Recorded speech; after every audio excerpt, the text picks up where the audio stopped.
Had Elizabeth's opinion been all drawn from her own family, she could not have formed a very pleasing picture of conjugal felicity or domestic comfort. Her father, captivated by youth and beauty, and that appearance of good humor which youth and beauty generally give, had married a woman whose weak understanding and illiberal mind had very early in their marriage put an end to all real affection for her. Respect, esteem, and confidence had vanished forever, and all his views of domestic happiness were overthrown. But Mr. Bennet was not of a disposition to seek comfort for the disappointment which his own imprudence had brought on in any of those pleasures, which too often console the unfortunate for their folly or their vice. He was fond of the country and of books, and from these tastes had arisen his principal enjoyments. To his wife he was very little otherwise indebted than as her ignorance and folly had contributed to his amusement. This is not the sort of happiness which a man would in general wish to owe to his wife, but where other powers of entertainment are wanting, the true philosopher will derive benefit from such as are given. Elizabeth, however, had never been blind to the impropriety of her father's behavior as a husband.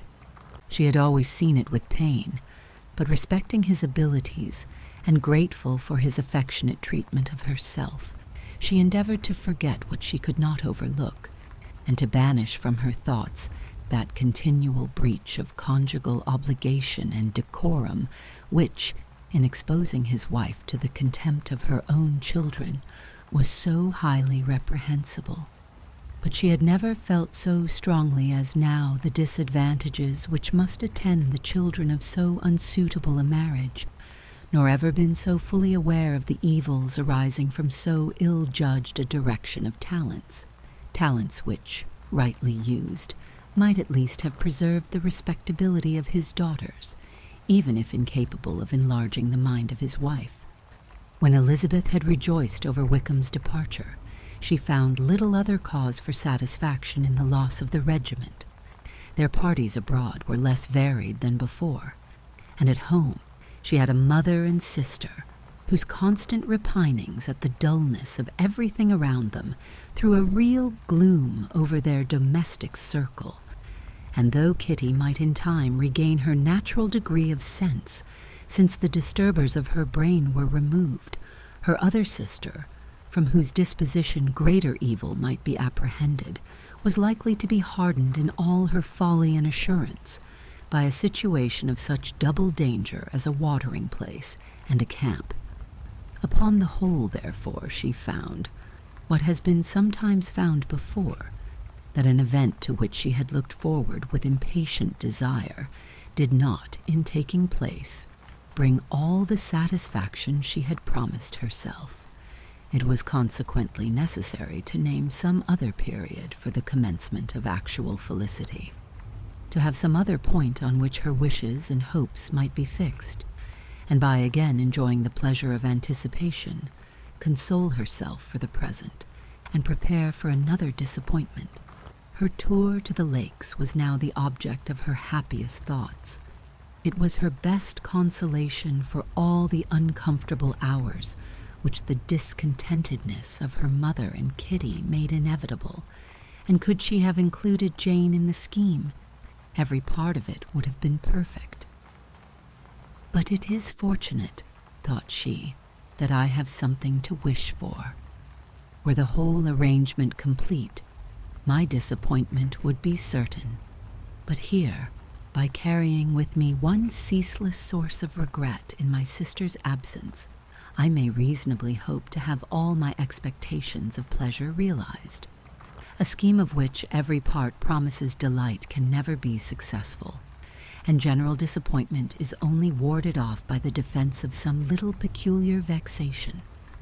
When Lydia went away, she promised to write very often and very minutely to her mother and Kitty, but her letters were always long expected, and always very short.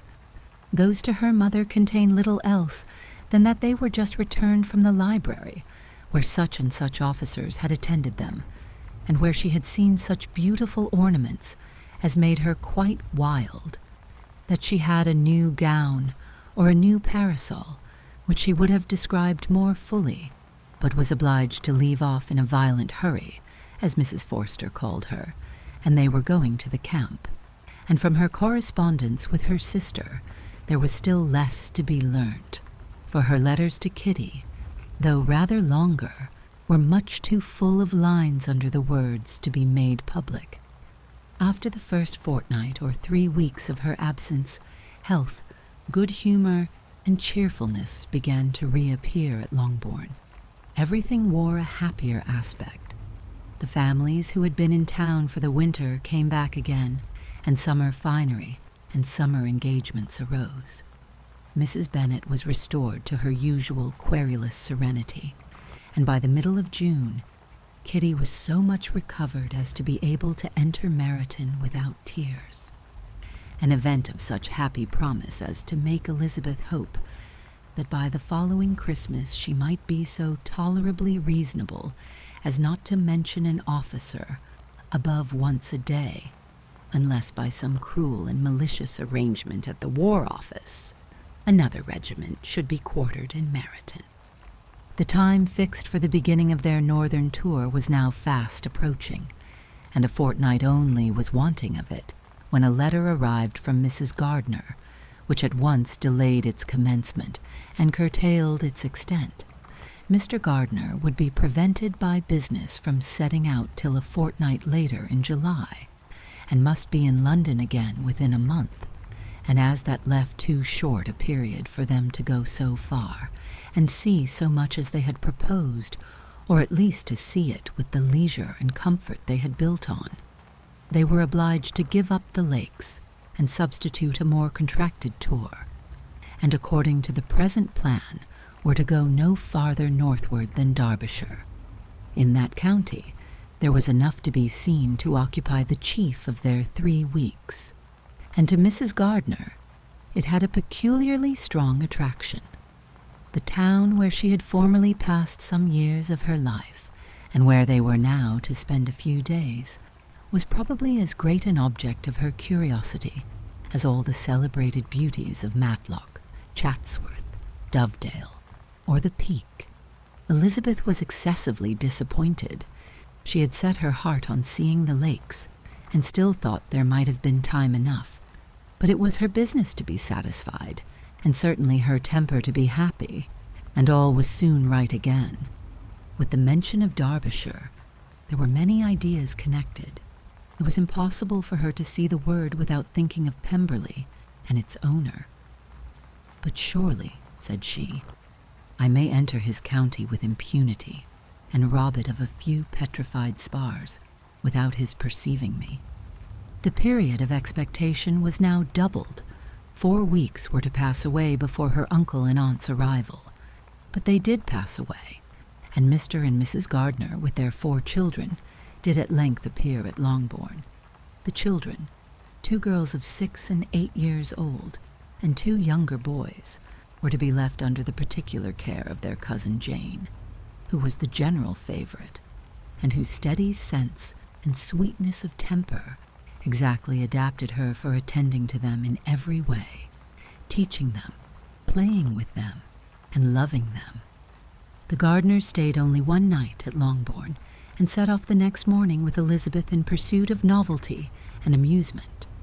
One enjoyment was certain, that of suitableness as companions, a suitableness which comprehended health and temper to bear inconveniences, cheerfulness to enhance every pleasure, and affection and intelligence, which might supply it among themselves if there were disappointments abroad.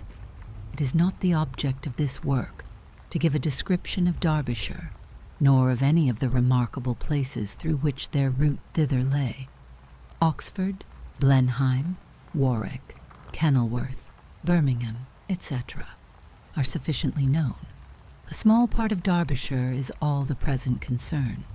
To the little town of Lambton, the scene of Mrs. Gardiner's former residence, and where she had lately learned that some acquaintance still remained, they bent their steps, after having seen all the principal wonders of the country, and within 5 miles of Lambton, Elizabeth found, from her aunt that Pemberley was situated.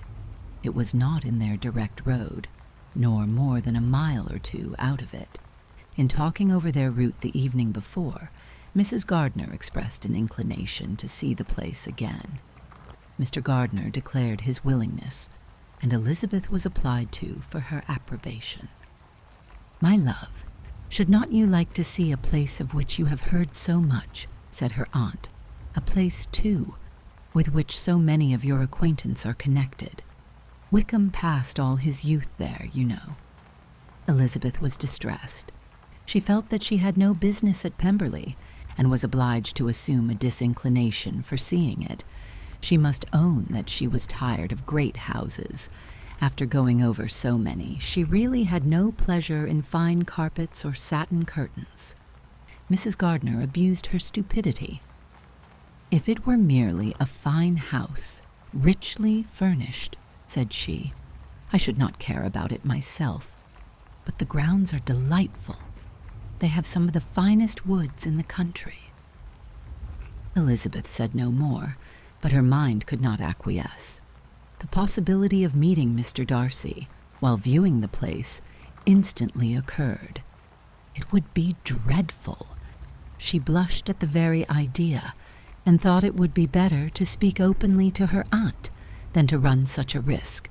But against this there were objections, and she finally resolved that it could be the last resource if her private inquiries as to the absence of the family were unfavorably answered. Accordingly, when she retired at night, she asked the chambermaid whether Pemberley were not a very fine place, what was the name of its proprietor, and, with no little alarm, whether the family were down for the summer. A most welcome negative followed the last question, and her alarms being now removed, she was at leisure to feel a great deal of curiosity to see the house herself. And when the subject was revived the next morning, and she was again applied to, could readily answer, and with a proper air of indifference, that she had not really any dislike to the scheme. To Pemberley, therefore, they were to go.